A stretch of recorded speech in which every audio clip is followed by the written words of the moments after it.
तो हम देख रहे थे तदरीस ज़बान के उसूल और तरीके को। तो हम इसमें बहुत सारे पॉइंट को देख चुके थे। आज के वीडियो में हम देखेंगे इनफरादियत को फ़रोग। इनफरादियत को फ़रोग क्या होता है इसके बारे में देखेंगे। तो तदरीस ज़बान के उसूल और तरीके में बहुत सारे पॉइंट्स को हम इससे पहले देख चुके हैं। तो इससे अगर आप वीडियो में नए हैं, अगर आप चैनल में नए हैं तो चैनल को सब्सक्राइब कर लें और ज़रूर उसको लाइक करें और कमेंट करें। कुछ समझ में ना आए तो कमेंट करके आप पूछ सकते हैं।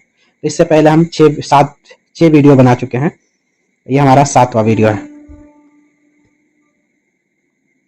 चलिए हम शुरू करते हैं एक एक करके। देखिए यहाँ है इनफरादियत को फ़रोग। इनफरादियत का फ़रोग क्या होता है? तो हमारे स्कूल में जो बच्चे होते हैं, ये बहुत सारे बच्चे होते हैं, तो उसमें हम एक एक करके भी देखेंगे बच्चों को और एक साथ भी सबको देखेंगे कि बच्चे कैसे, किस हिसाब से, कैसे अच्छे से वो सीख सकते हैं। तो उसमें टीचर की हैसियत क्या होता है? टीचर जो होता है एक फैसिलिटेटर की तरह से होता है।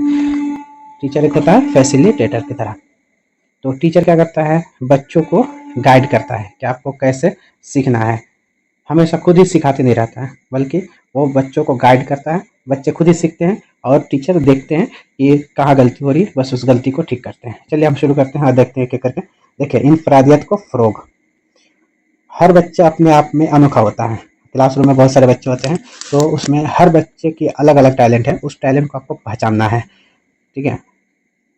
देखिए मुअल्लिम, उस्ताद जमात के तमाम तलबा को इंसानियत से मुखातब नहीं कर सकता, एक इंसानियत से मुखातब नहीं कर सकता, ठीक है। तो इसमें अलग अलग करके भी करना है और एक साथ भी करने की कोशिश करना है। तदरीस में इनफरादी फ़र्क को मलहूज़ रखना ज़रूरी है।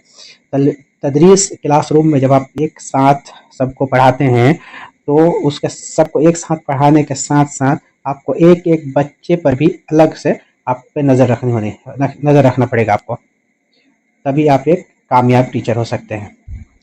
हमारी तवज्जो तिफ़्ल मरकूज़ तालीम पर होनी चाहिए। अभी जो पहले जो तालीम दी जाती थी, तो उसमें होता था कि वो टीचर सेंटर्ड होता था, लेकिन आज की तालीम जो है वो है चाइल्ड सेंटर्ड, यानी तिफ़्ल मरकूज़ तालीम है। तो जिसमें मुअल्लिम का काम क्या है? मुअल्लिम का काम है फैसिलिटेटर की तरह है। मुअल्लिम क्या करता है? सिर्फ बच्चों को रास्ता दिखाता है, बच्चे खुद उस रास्ते पे चलते हैं। चलिए अब अगला देखते हैं। देखिए दूसरा है मश्क। मश्क का उसूल। मश्क किसको बोलते हैं? मश्क बोलते हैं इंग्लिश में जिसको बोलते हैं एक्सरसाइज, और हिंदी में उसको अभ्यास बोलते हैं। अभ्यास, मश्क, ठीक है। तो देखिए यहाँ बच्चे को जो है मश्क कराना बहुत ज़रूरी होता है। बिना मश्क के बच्चे नहीं सीखेंगे। देखिए ज़बान के आमोजिश में तकलीद। तकलीद मश्क के माने में ही है और उसकी मश्क की बहुत अहमियत है। ज़बान से मुताल्लिक़ किसी भी नुक्ता की हुसूली के लिए बच्चा जितनी ज़्यादा बार दोहराएगा, ज़बान पर दस्तरस उतनी ही पुख्ता होगी। बच्चे जितना उसको मश्क करेंगे, जितना अभ्यास करेंगे, जितना उसको एक्सरसाइज करेंगे, उतना ही ज़बान पे वो दस्तरस हासिल कर सकते हैं, ज़बान पे वो कमाल हासिल कर सकते हैं। लिसानी पुख्तगी के लिए मश्क लाजमी है, इसलिए बच्चों को मश्क कराना ज़रूरी है, ठीक है। चलिए अगला देखते हैं। देखिए अगला है सरगर्मी का उसूल।